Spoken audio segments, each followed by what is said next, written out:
ये हमारी worship team है।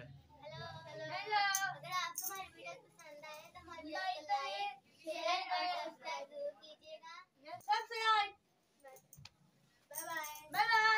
मिलकर तालियों के साथ हम इस गीत को गाएंगे। लाई यसूह दे नावे, जिंद लाई यसूह दे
आज के दिन हमें स्वागत करता ताकि मिल बैठ के आप हम तेरी शुक्रगुजारी करें और तेरी तमाम बरकतों को आप हम तेरा शुक्र करते हैं, तेरी तारीफ करते हैं। ये सब कुछ तेरे गुनाह के बेटे